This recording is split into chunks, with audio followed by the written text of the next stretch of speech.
Udah keluar ya? Sudah, Sir. Okay. Udah, Sir. Now we'll begin our discussion for today. Nah, yang pertama ini.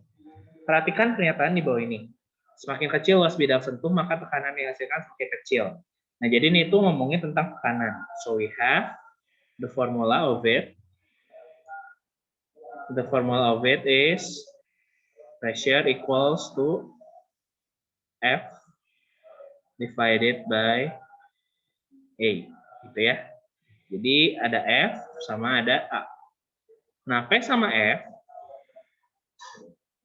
dia tuh berbanding lurus. Lurus. Nah, sedangkan P sama A dia berbanding terbalik.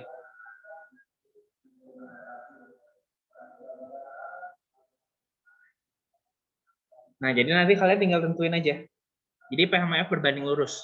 Jadi semakin kecil tekanan, semakin kecil gaya yang kedua ya, semakin kecil gaya, maka tekanannya juga semakin kecil, jadi sama.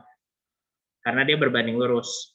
Kalau semakin kecil luas bidang, maka tekanannya harusnya semakin besar karena dia berbanding terbalik gitu ya. Jadi kalian tinggal tentuinnya gitu. P sama F dia berbanding lurus, P sama A berbanding terbalik. Yang tiga, semakin kecil luas bidang sentuh, tekanan dihasilkan semakin besar. Itu benar ya, karena dia berbanding terbalik. Jadi makin kecil, gayanya tekanannya makin besar. Semakin besar gaya, tekanannya juga harusnya semakin besar. Gitu ya. Jadi isinya 2 dan 3. Untuk yang ini, ada pertanyaan dulu. For number 1. Nggak ada ya? Bisa ya? Okay, so now we'll continue for number 2. If the Earth's gravitational acceleration is 10 meters over second square, jadi G-nya 10 meter per second kuadrat, and then the density of water is 1000 kilograms by meter cubic. Ditanyanya hydrostatic pressure. Jadi tekanan hidrostatik. Nah, kalau kalian dapat soal kayak gini, hanya pakai yang kedalaman ya. Jadi diukurnya itu dari permukaan, dari sini. Jadi dari sini ke si ikan, itu tuh berapa? Kan dari sini ke bawah 50, terus dari ikan ke bawah 20. Jadi ini dia tuh adalah 50 kurangi 20. So we have 30 centimeters. Nah, so we have the height of it is 30 centimeters. Nah, udah dapat kayak gini, tinggal kita masukin. So hydrostatic pressure is density times gravitational acceleration times height. So 1000 times 10 times, nah ini kan 30 cm, we must convert it to meters. So 30 divided by 100 meters. Tinggal 30 bagi 100. Udah coret nolnya. So we have 3 times 1000. 3000 Pascal. So that's it for number 2. Any question for this number? Ada pertanyaan dulu kah?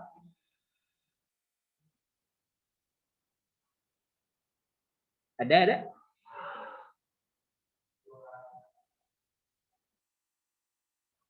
Oke, nggak ada ya. Now consider this following picture. Ini kayak udah pernah dijelasin ya.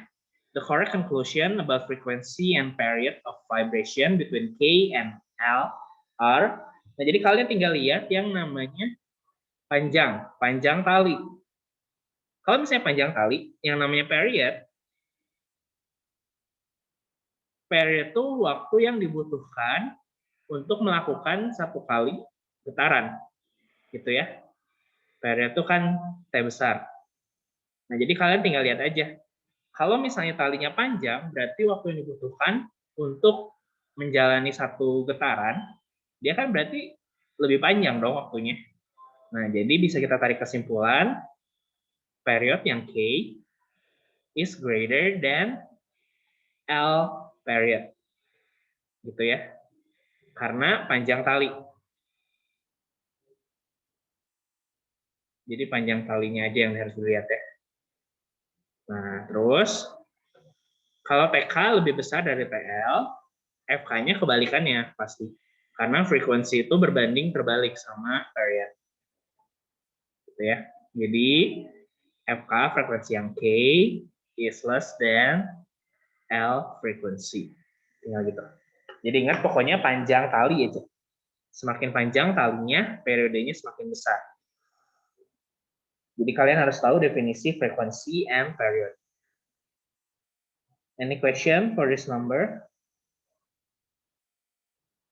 Ada pertanyaan dulu kah?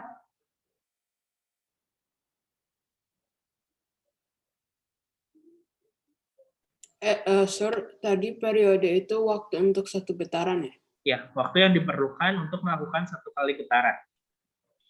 Oke, Sir. Thank you. Kalau frekuensi getaran yang terjadi dalam waktu 1 detik. Banyak getaran yang terjadi dalam waktu 1 detik. Gitu.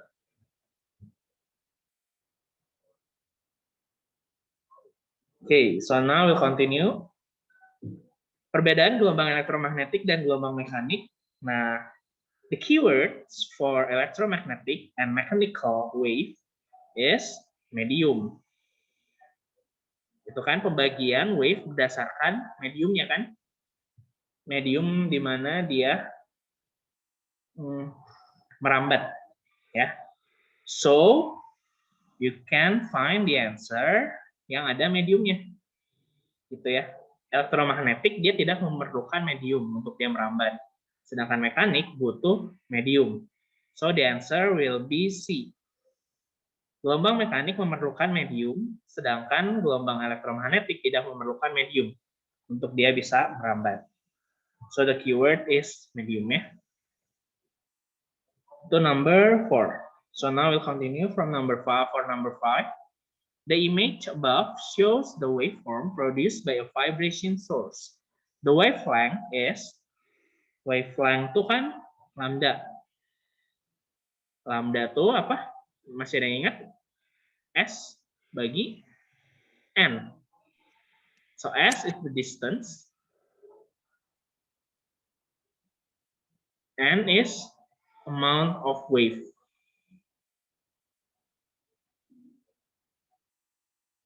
Nah, ini tinggal kalian lihat. The distance, distance-nya itu dari P sampai sini, itu 5 cm. Jadi distance-nya 5 cm. Meanwhile, the N, the amount of wave, kalian tinggal lihat. Dari sini kan 1, terus 2, terus 2,5. Jadi wave-nya 2,5. Nah, sekarang kita tinggal lihat wavelength-nya. So the wavelength will be as 5 divided by 2.5. Ini centimeters ya. Nah, jadinya 5 bagi 2,5 itu 2 centimeters. So the answer will be yang B, 2 centimeters. Any question for this number? Bisa ya?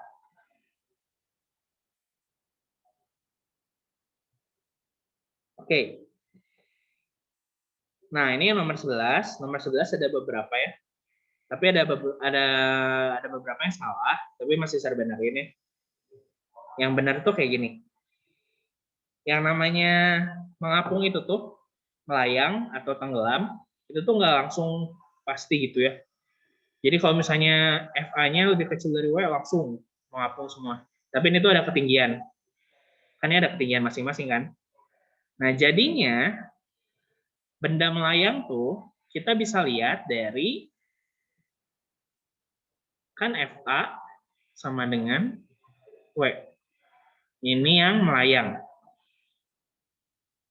Nah, tapi nggak sama dengan doang. Tapi kalau dia mendekati,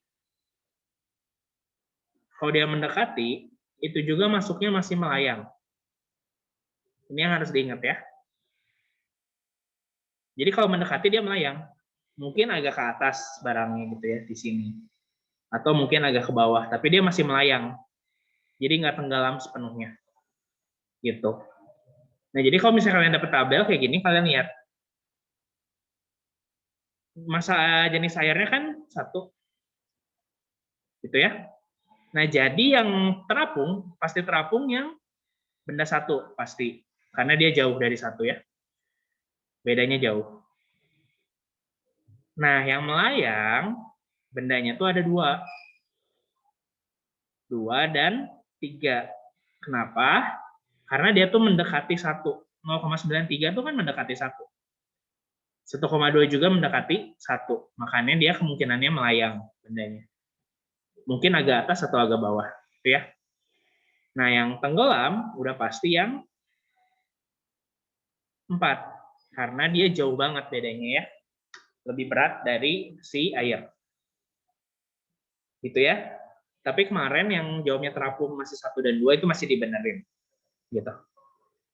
Any question for this one? Ngerti ya? Jadi jangan sampai salah karena 0,93 itu dekat ke 1. Karena dekat-dekat ke 1, makanya dia jadi melayang.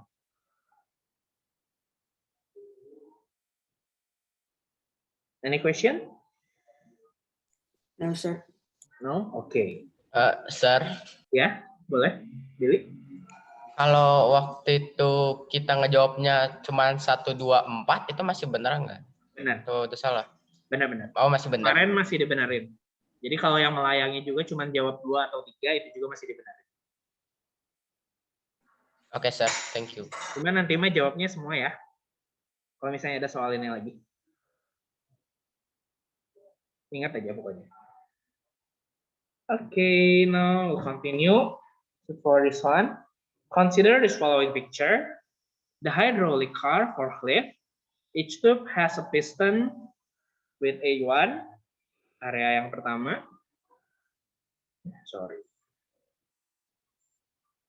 A1-nya 10 cm square. And then the second area 2000 cm square. Nah, yang penting itu satuannya sama. Karena ini satuannya sama ya udah cukup.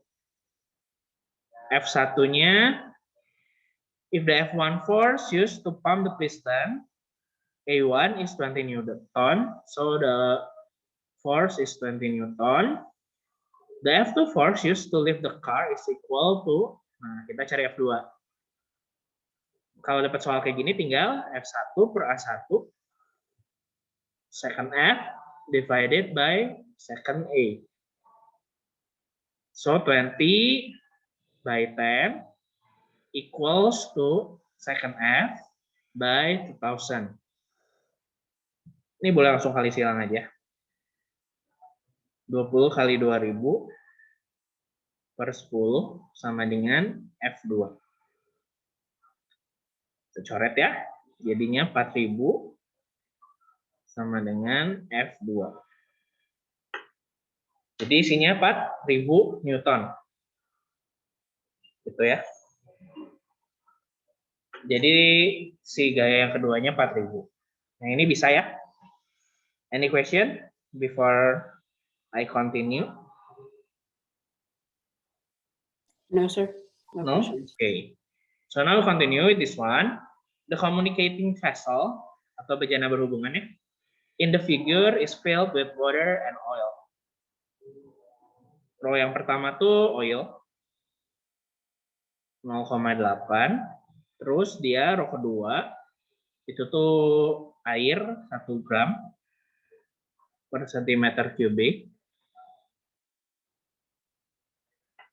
Terus if the height of the oil column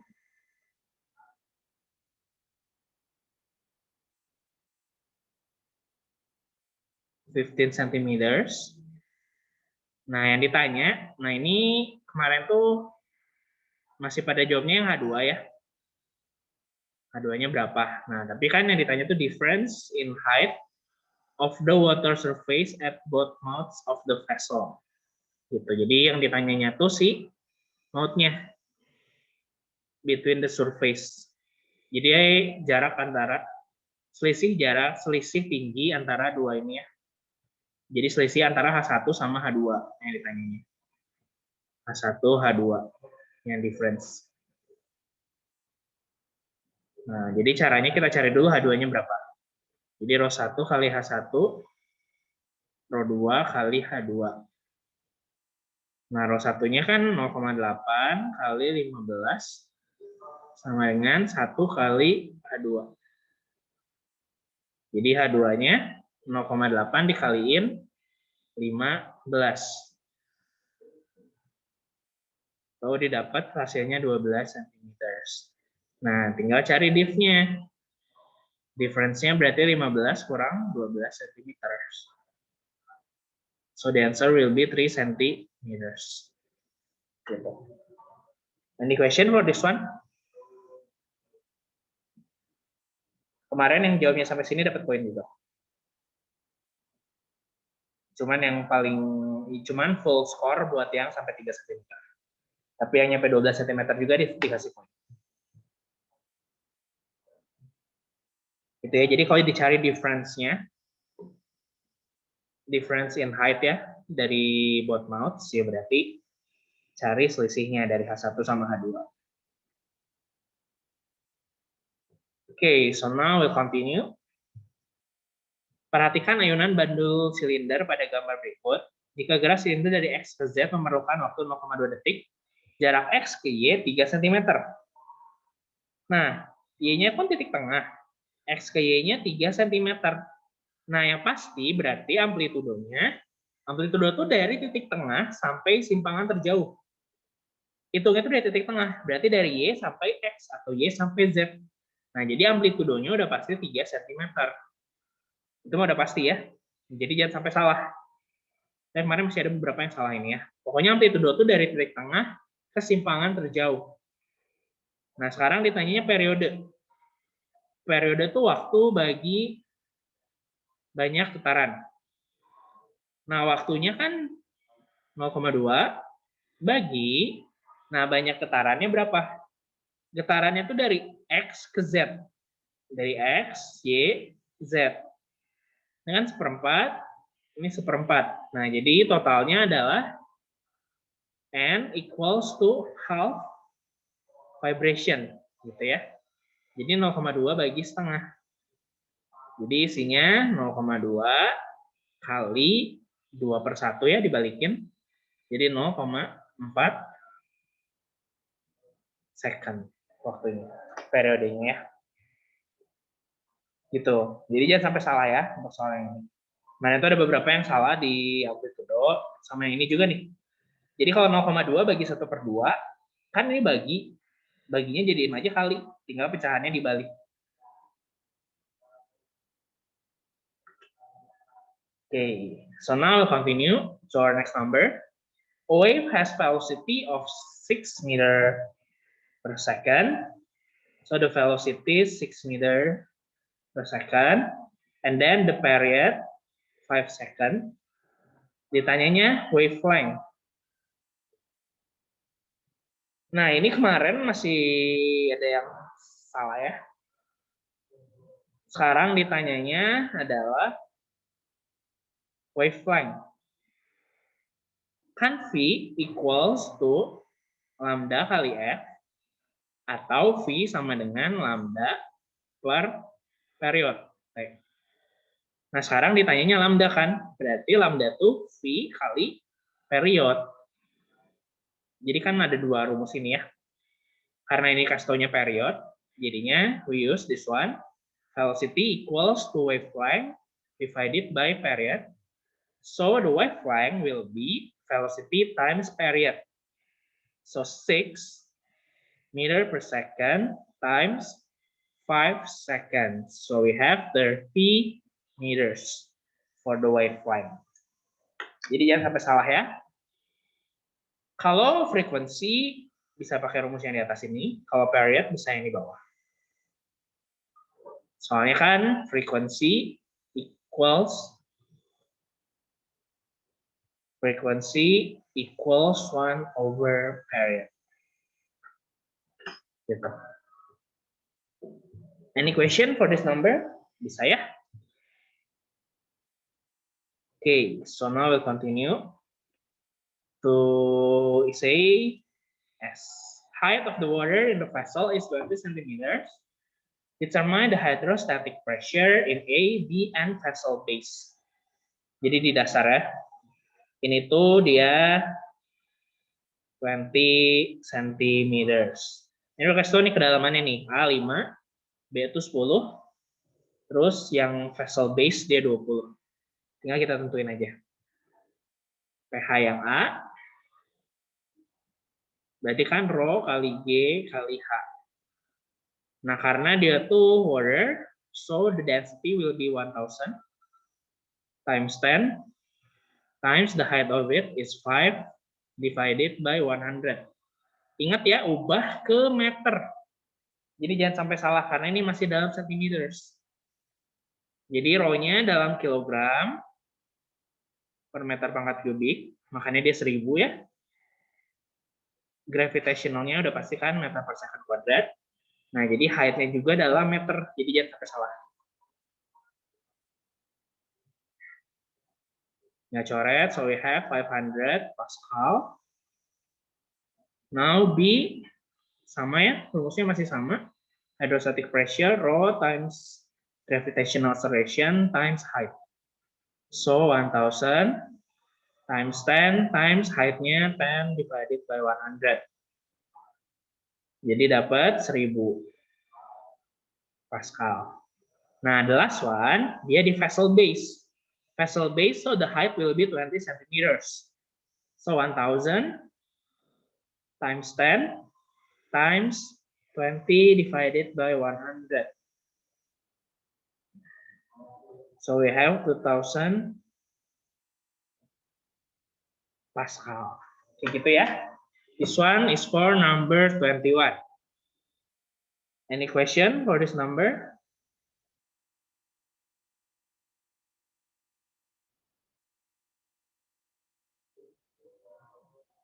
Nggak ada?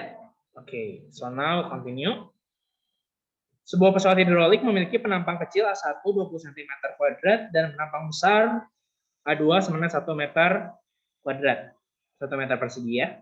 Berapa besar gaya harus diberikan pada pengisap kecil agar pengisap besar dapat mengangkat batu yang beratnya 1200 Newton. Nah, ini masih ada yang salah ya, karena nggak diubah. A1-nya kan 20 cm persegi. A2-nya tuh 1 meter persegi. Nah, ini tuh harus disamain. Sedangkan itu beda. Yang 1 cm persegi, satu lagi meter persegi. Nah, ini bebas. Kalian mau pilih yang mana ya? Mau ubah yang mana? Yang penting sama. A-nya sama. Misalnya kita ubah yang meter persegi nih. Kita ubah ke centimeter persegi. Dari meter persegi ke centimeter persegi, itu tuh kan berarti 100 pangkat 2. Jadinya 10.000 centimeter persegi. Nah, F1-nya dicari, F2-nya 1200. Nah, baru kita masukin F1 per A1, F2 per A2. Jadi F1 per 20, F2-nya 1200 ya. Langsung kita masukin aja. 1200 bagi 10.000. Alright ya. Ini tinggal kali silang. Sini. So we have F1 equals to 12 times 20 divided by 100. Jadinya 24 per 10. Jadi 2,4 Newton. Gitu ya. Jadi isinya 2,4 Newton. Jadi ingat pokoknya kalau misalnya kita dapat yang hukum Pascal kayak gini, A-nya harus sama satuannya, F juga harus sama satuannya. Jadi either kita convert yang centimeter square to meter square, or we can convert meter square to centimeter square. Itu jangan sampai lupa ya. Kemarin tuh beberapa salah karena dia nggak ubah satuannya, masih 20 sama 1. Terus ada juga yang ngerubah meter ke sentimeter nya 100, itu juga salah ya, karena dia meter square. Jadi meter persegi atau meter pangkat 2. Jadinya harusnya 100-nya dipangkatin 2. Gitu. So now we'll go to our last number. Saat terjadi hujan lebat, seorang anak melihat kilatan petir, lalu 2 detik kemudian terdengar bunyi petir. Jadi T-nya 2. S-nya dicari. Nah, terus dikasih tahu cepat rambat di udara 320 meter per second. Ditanya jarak. Nah, ini karena dia dengar langsung ya, si anaknya dengar langsung sama petir ya. Jadi ini ada jarak sama petirnya. Karena langsung ya, nggak ada pemantulan suara. Jadi kita langsung aja S sama dengan V kali T. Karena dia nggak memantul suaranya kan, langsung soalnya. Jadi velocity 320 times 2. Jadi isinya 640 meter. Udah kayak gitu. Any question for this number? Ada pertanyaan kah?